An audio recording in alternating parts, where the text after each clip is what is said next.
I thought that I was seeing straight. It ain't always pretty, but it seemed there was no other way. And I guess all I ever loved was standing right before my eyes. And I was blind.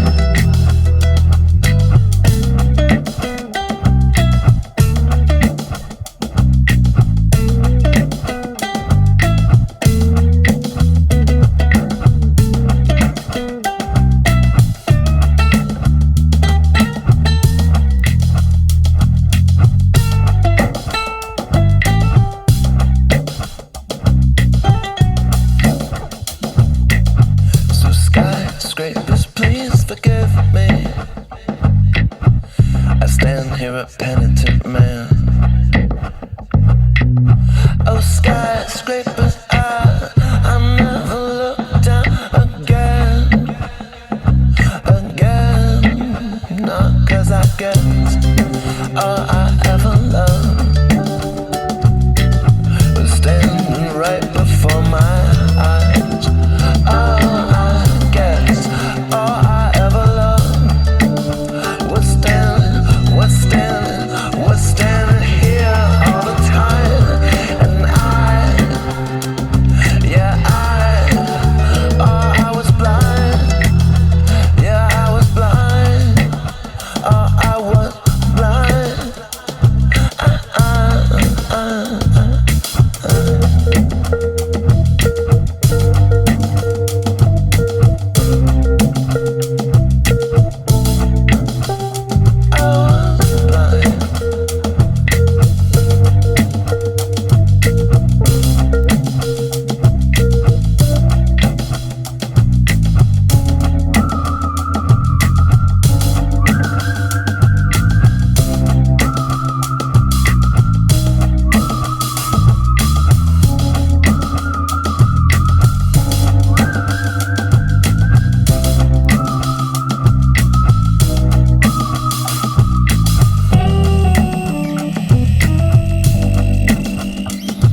Miss Antoinette, she went out with a song, selling booze and silver shoes and singing right along.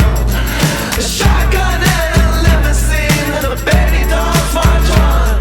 Miss Antoinette, she went out with a song, and it's the long way down. Yeah, it's the long way down. Down at the Maple Leaf, they pack 'em in. We all get sauced, tear down the house, so we start all over again. And tonight we'll all get reborn to a couple fists of gin. Here we go.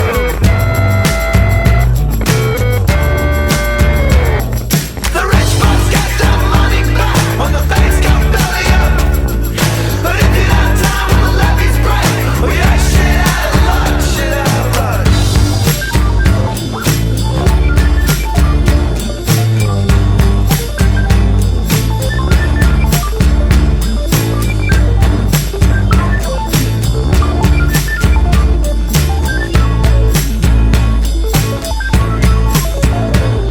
And over at the place they train the guards, we're standing on the drums. You don't need no guitar. And sometimes all it takes is going way too far. And it's the long way down. Yeah, it's the long way down. Oh, it's the long way down. A long way down. And all the rich folks get their money back when the banks go belly up. But if you don't time when the levees break, well, you're shit out of luck. The penthouse boppers need your help. So everybody lend a hand, and maybe they'll get you a real sweet price on Louisiana land. Alright.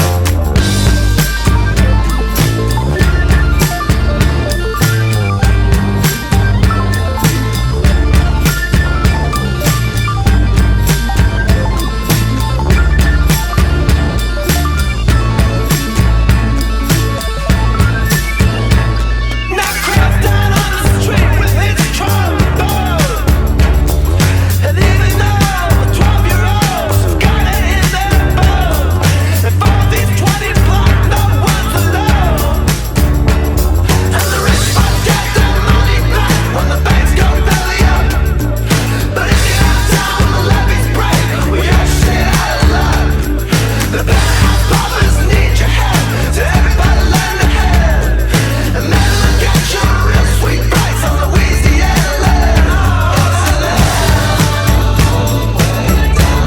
Louisiana's love. Louisiana's love. Louisiana's love. Shit out of luck.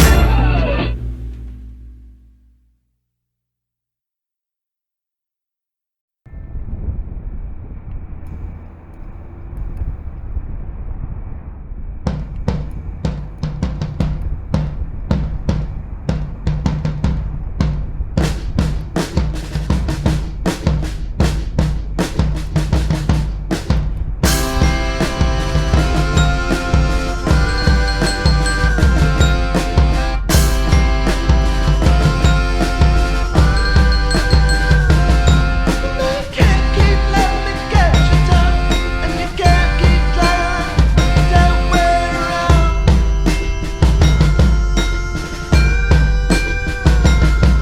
If there ain't that much to love around, you better run like hell when you hit the ground. When the morning comes, when the morning comes, you can't stop these kids from dancing. Do all what you want to, especially when you're already getting yours.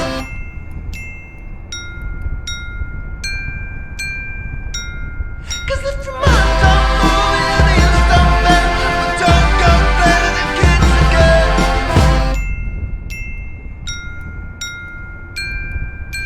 When the morning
of the sun, and this will be our year. Took a long time to come.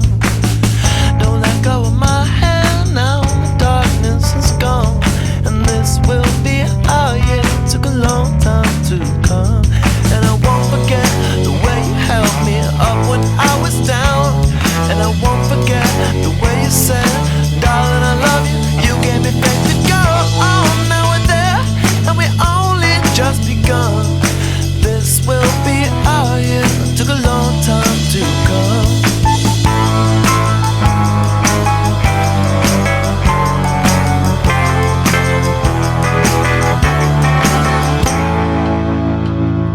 The warmth of your smile, smile for me, little one, and this will be our year. Took a long time to come.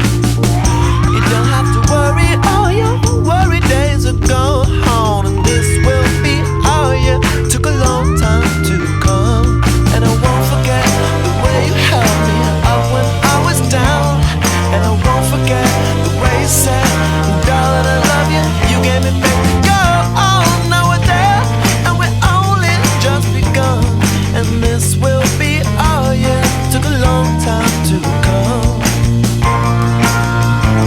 Yeah, we only just begun, and this will be our year. Took a long time to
Skyscrapers, please forgive me. I didn't mean a word I said. Skyscrapers, I was just tangled up in my own head.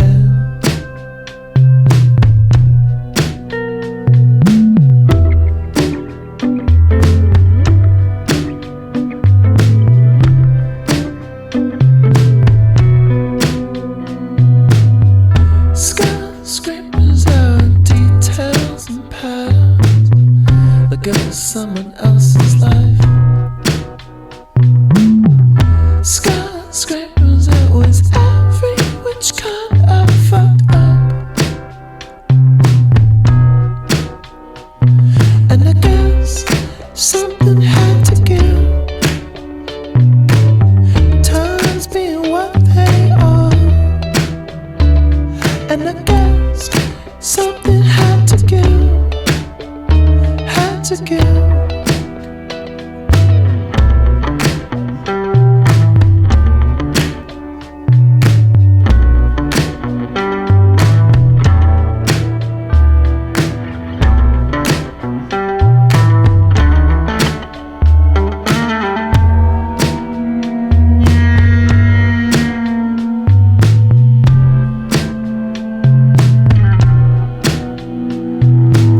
So skyscrapers, please forgive me. I didn't mean a word I said. Oh, skyscrapers, I was just tangled up in my own head. And I guess something had to give. Times being what they are. And I guess something had to give. Had to give. Yeah, I guess something had to give. Times being what they are. And I guess something had to give. Had to give.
You love everything like a sovereign, half magnanimous, half unimpressed. And I was talking too much, I was trying too hard. In a dream it was just like it is. I asked, are you a monster? You said no, I am not. But the things that monsters do, oh, yes, I do them a lot, yeah. In a dreamy world, just like you are.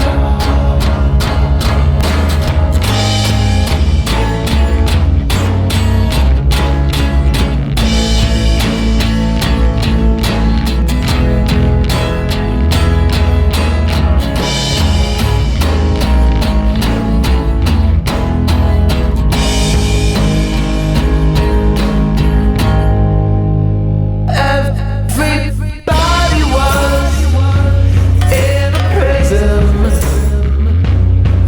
where everyone was guilty by mistake. It was infinite, it was infinite. Everything it was just like it is. And I asked, will your soul freedom? You said no, it will not. But everybody needs something to believe, and this here's what I got. Yeah, in a dream it was just like it is.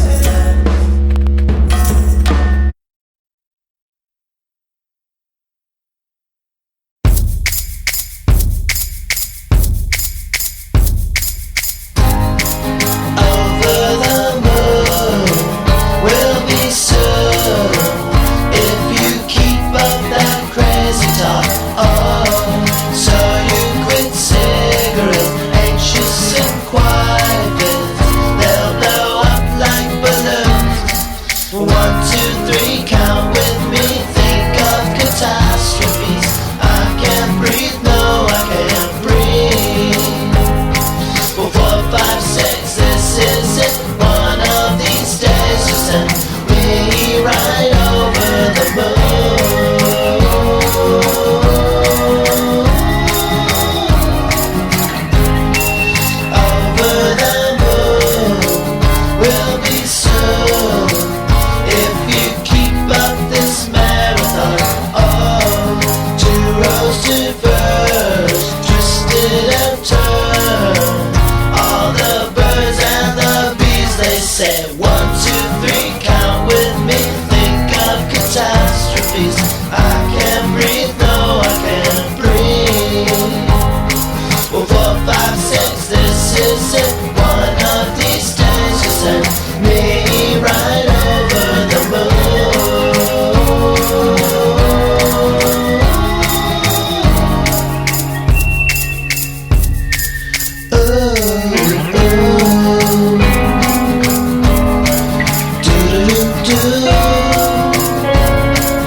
became a job, and love became a mystery, and all the contraventions could bloom.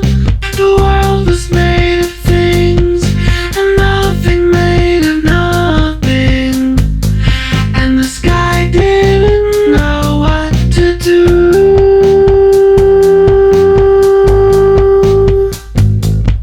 The sky didn't know what to do.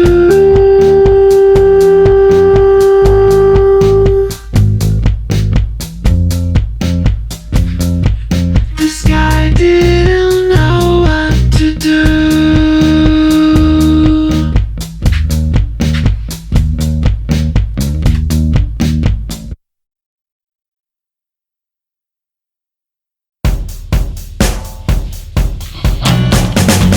Oh, my strange neighbor, do they believe you? They'll make you better, but they won't stay young. And then they say, from broken hearts, oh, you will lose, oh, you will lose. And then they say, from broken hearts, oh, you will lose, oh, you will lose. Oh, my religion.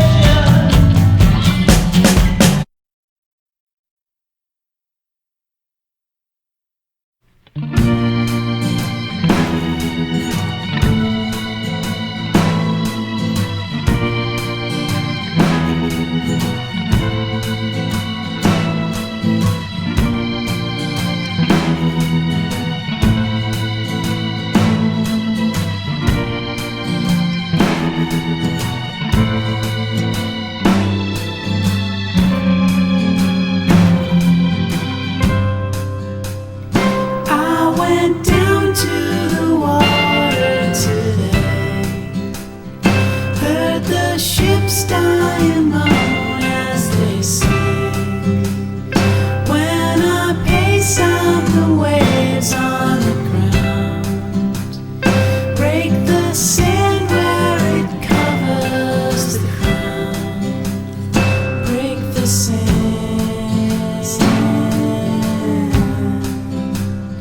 Break the sand,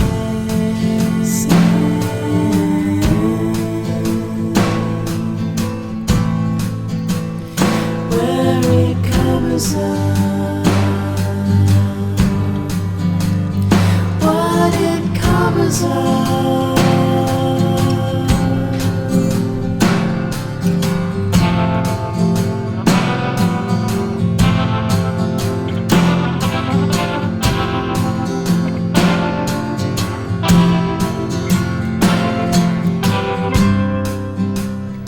I went down to the water today, heard the ships dying moan as they sing.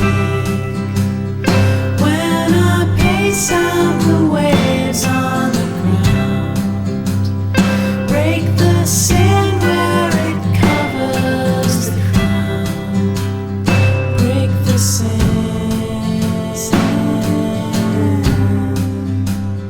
Break the sand,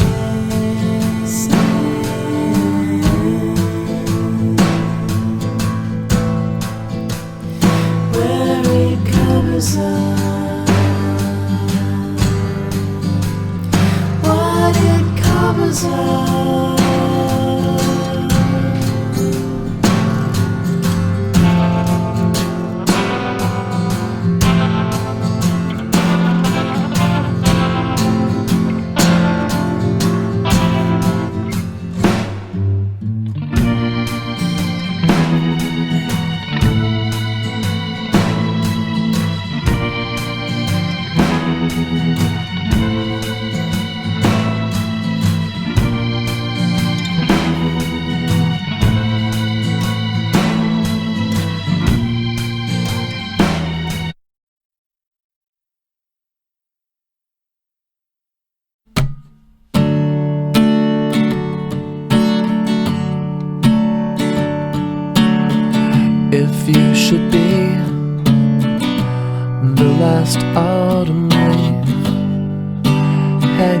from a tree.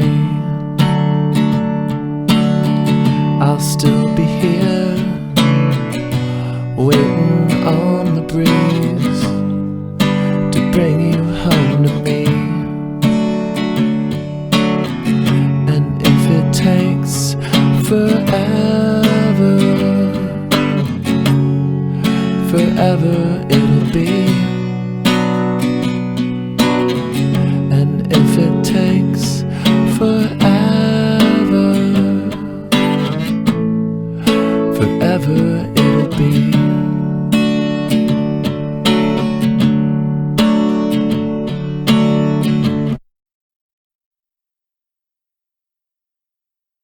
So this is Ira Glass here with OK Go. Hi, guys. Hi. Hey. Hi. So maybe the first thing to talk about is just the sound of this record, because it sounds so different. It's so much more of a, basically it's a Prince album, huge swaths of it. Like, do you just want to talk about deciding to change the sound of the band so much?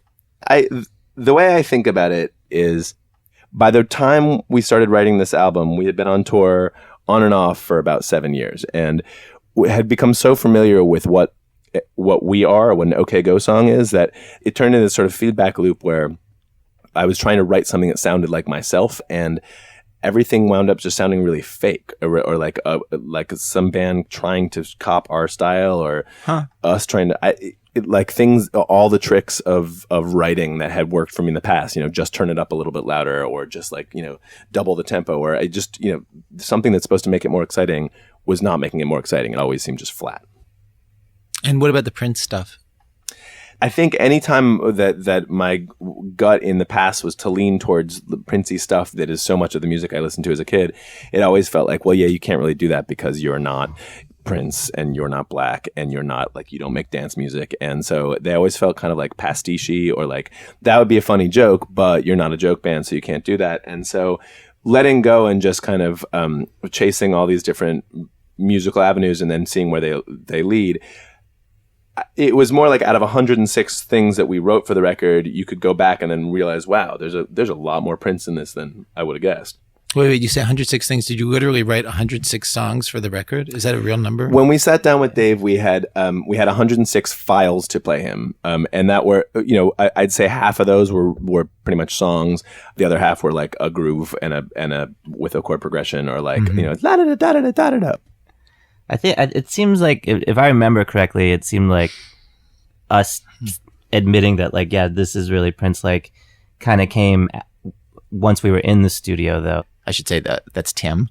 I think the reason why so much of it is dancey is, like, a lot of these tracks were built from the rhythm up.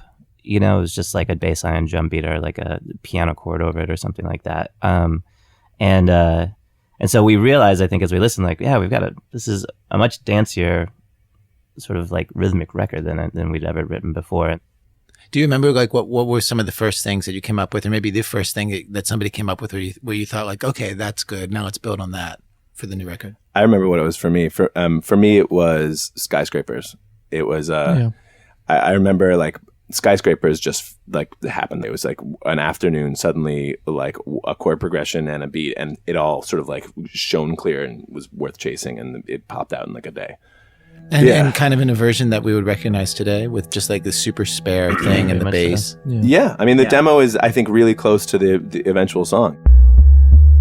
Skyscrapers, please forgive me. I didn't mean a word I said.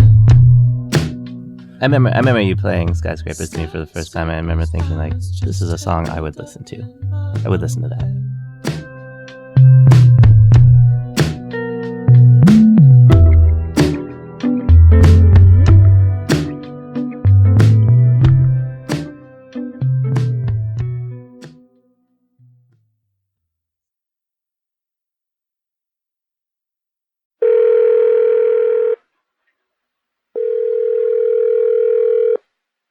Hello.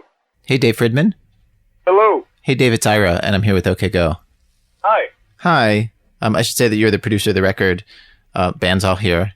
Hey, Dave. Hi, Dave. Hi, Dave. Hello, guys. Do you miss us? Of course. Do you miss the sweet smell of bacon when you come to the studio every morning? Yes, I do. So these guys were living with you for how long to make the record? I don't know. It wasn't that long. 8 to 10 weeks, somewhere in there total. 12. Was it 12? It was 12. Can I ask you guys to all talk about what was the song that was the hardest to make work? I would say ultimately probably White Knuckles. That's very true. Yeah. Because we kept feeling like we've got it, and then it would just sort of, it's not there yet, damn it. Because what phases did it go through? Just describe it. Like, what did it start as? And like, what were you trying to fix? You know what I mean? Like, what was it at the beginning when it was a demo? It was a drum beat. It was like this one great drum beat, and everybody would hear it and go like, "Man, we got to build a song around that." And I mean, there must have been 10 or 15 different chord progressions / songs written over it. I mean, just going through my computer before we got here, I found 3 different songs written over that drum beat. Okay, so let's hear one of them.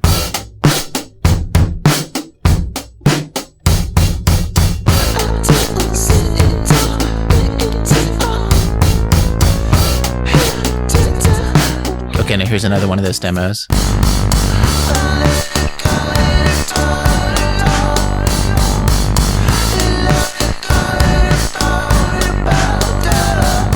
Okay, now here's another one of those demos.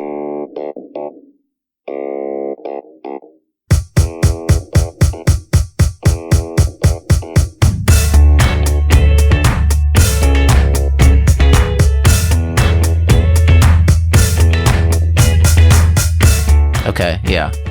And in the end, it was like the problem is it was 10 to 15 seconds of great feeling that you can repeat a lot, but it would get less and less appealing as you repeated it. And it needed a song, like it needed an arc and a shape and something to make it like a story or a. Hold on for a second, Dave. Are you like stacking milk bottles? What are you doing? Sorry about that. I'm restocking the beer fridge here. We just got back from shopping. So. So yeah, you were saying. So yeah, after like 6 months of every few days coming to this groove and being like, what are we going to do with this? It had lost meaning. Yeah, and also there were like some weird feel things that like the song just didn't feel as good as like the first demo, and like some of the like the keyboards that are doing sort of an oscillating thing like weren't exactly right. Wait, the keyboards are doing the oscillating thing. Sing what you're saying. I don't even know what that means. They've got it the best. So wait, so then you went back and basically had to rethink all of that, and then what did you replace it with? I think in that song we were like, oh, the groove is just a little weird. Let's take every snare and move it back 10 milliseconds, and then it'll feel lazier. You have to somehow cognate some like, oh, this is probably the problem, and then you try it, and either it feels better or it doesn't. I think that was that the last song we mixed? Yeah. I think that was an amazing process because we went ahead. I've never done anything before or since like this, but we spent several hours on the very last day working on this song, and I think we cut out a total of like 78 milliseconds of sound, and it took us hours to do it, and that made the difference. Really? Do you remember Super Kick, Super Kick and not Super Kick? That debate that took 4 days to figure out whether Super Kick or no Super Kick. There was a Super Kick sound. And then there's a boom. Okay, there's like a big synthesized kick underneath the live kick. Mm-hmm. And you couldn't figure out whether we liked the super kick sound or no super kick sound. So you would just play it with and without over and over. A/B. You know, and then you wouldn't be able to tell, so you'd have to come back. You'd have to be like clean your brain by doing something else for 4 hours and then come back to it. All right, well let's play. Now this is with the super boom.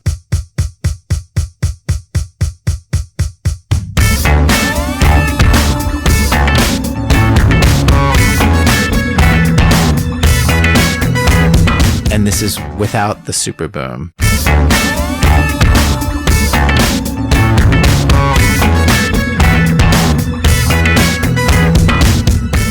that's hard to tell.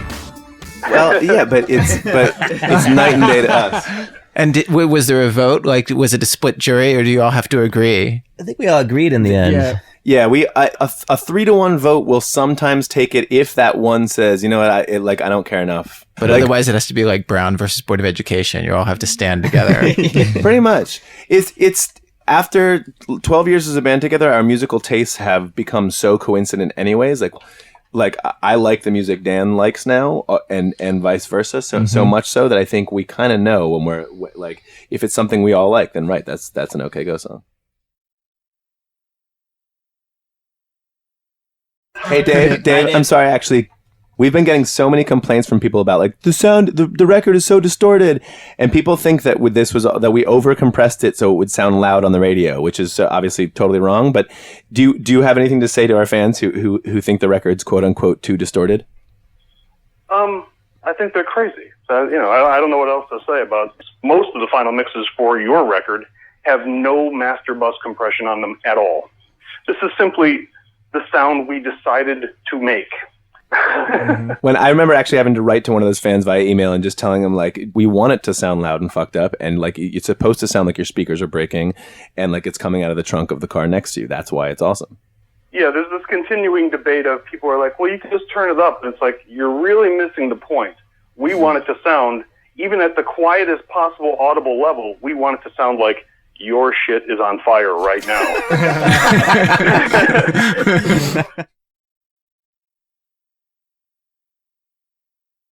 Is there an example of something that you know is wrong that you actually decided to keep in the recording, or you went back to something that you knew was wrong because it just sounded cooler? The last leaf, my voice crack goes like there's one little crack, and as soon as we recorded Last Leaf outside, Dave and the band were sitting in the control room. There are two mics running out into the yard, and I was just standing in the yard with an acoustic guitar playing. Oh, you mean outside? Like outside on the porch. So I'm out there, and you can hear. Like, you can hear the frogs in the background. Why would you do that? Because it's just like this really simple acoustic song, and if we had done it studio perfect, it was going to be really cheesy. Yeah, I remember actually Dave saying, we're not recording this, quote, the real way. He's like, you're going outside and recording Well, first he sent us to the college where he works with a handheld recorder and said, just go find some interesting space and record it yourself.